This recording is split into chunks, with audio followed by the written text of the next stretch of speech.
Welcome to today's Explainer. We're jumping right into a really fascinating, impartial look at where generational disillusionment collides with urban economics. Today, we're unpacking a recent conversation from Blaze TV that dives deep into the shifting political landscape of New York City. Specifically, they're looking at this sudden rise in populist, anti-establishment sentiment among younger voters. And the commentators lay out a super compelling theory that this political shift, while it isn't just about ideology, it's actually a deeply emotional response to unmet expectations. So we're going to break down their arguments, look at the historical timeline they're drawing from, and explore some pretty stark warnings they have about the future of major American cities. Okay, let's dive into this. Here's our roadmap. 1. The roots of millennial resentment. 2. The NYC hustle culture. 3. Capitalism and exceptionalism. 4. Hostility and capital flight. And finally, number 5, the Cuba metaphor. Section 1. Roots of millennial resentment. Generational disillusionment. So to really understand the shifting politics of these major cities, the commentators start by asking one central question. Why are these younger, often millennial voters just so resentful?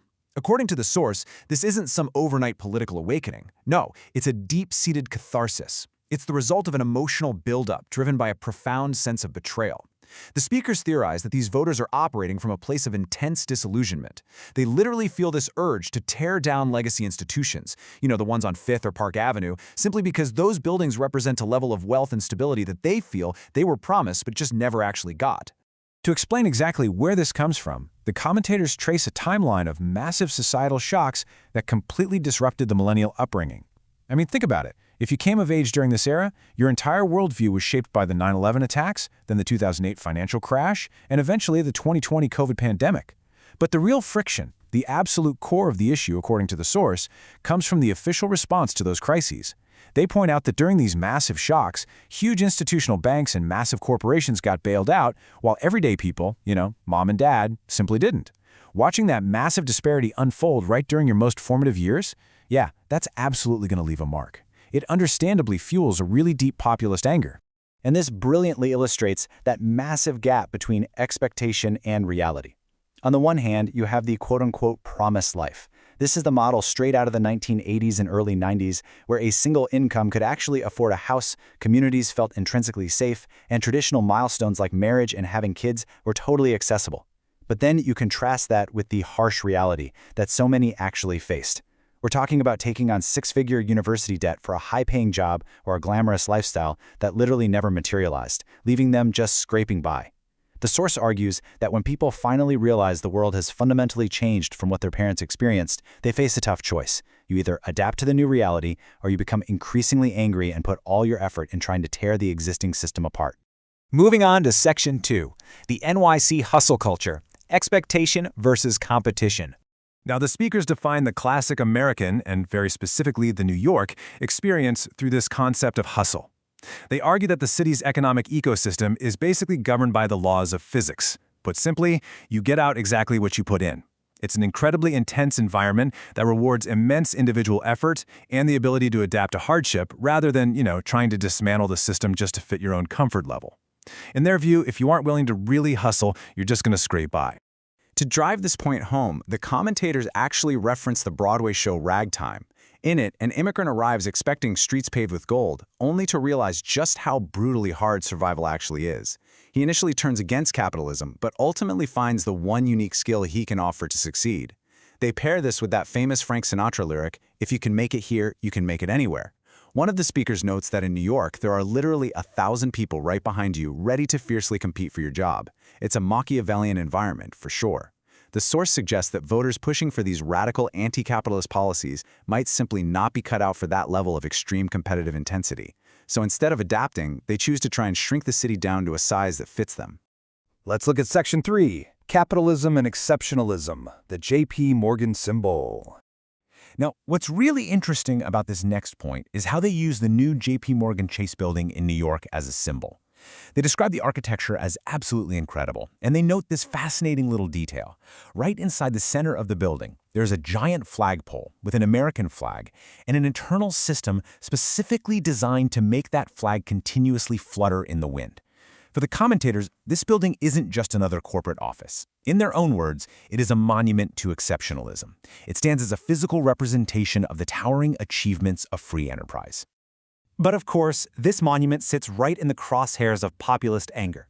The source draws a sharp contrast between the highly indebted Millennial and this massive institutional bank.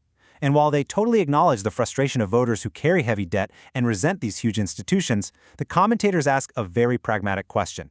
What are you actually going to do without it? They point out the sheer irony that, despite all the hostility, our society ultimately needs these banks. As they put it, if you have debt, you'd much rather have that debt governed by a highly regulated bank than the alternative. So the core argument here is that trying to tear down these pillars of exceptionalism out of emotional resentment, it's fundamentally irrational because they are absolutely essential to the broader economy. Section 4. Hostility and capital flight, the exodus of wealth. So the absolutely crucial point here is that wealth is highly mobile. The commentators detail how politicians are increasingly proposing what they view as hostile, punitive tax penalties specifically targeted at the wealthy.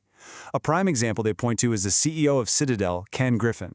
He faced antagonistic political messaging and ultimately moved his primary residence and his massive capital from Chicago all the way to Florida. The speakers note that we are currently seeing a significant migration of wealth straight out of places like New York and Chicago, heading down towards states like Florida and Texas.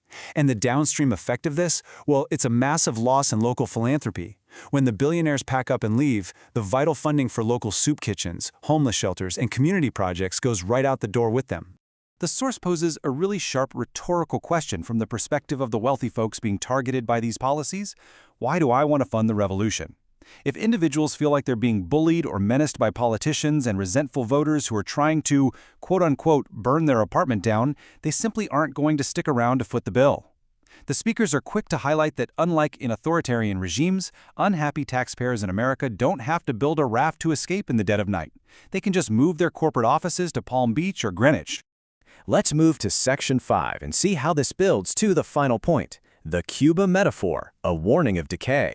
To really illustrate the ultimate endpoint of chasing wealth away and letting populist resentment dictate policy, one of the speakers uses Cuba as a stark metaphor. They describe looking at the architecture over there. From a distance, you see these incredible buildings that are undeniably beautiful, created with immense historical craftsmanship and care. They stand as physical symbols of past success. But as you get closer, the harsh reality sets in. The buildings are decaying, they're dilapidated, the paint is peeling off, and everything is rusting away. The source uses this vivid imagery to represent exactly what happens when the capital required to maintain a major city just leaves. The beautiful structures remain, sure, but only as decaying relics of a success that has been killed off by ideology. Which leaves us with a critical, incredibly provocative question to ponder. What is the long-term impact of these conflicting ideologies on the future of American cities? If the massive gap between millennial expectations and economic reality continues to breed this kind of hostility, and if highly mobile capital just continues to flee in response, can major urban centers even sustain their infrastructure and social programs? The source material leaves us with a very stark warning about the fragile ecosystem of our cities. It's this complex, fascinating interplay of emotion, economics, and policy that is undoubtedly going to shape our urban centers for decades to come. Thank you so much for joining me for this explainer. I really hope this deep dive gave you some fascinating insights to chew on today.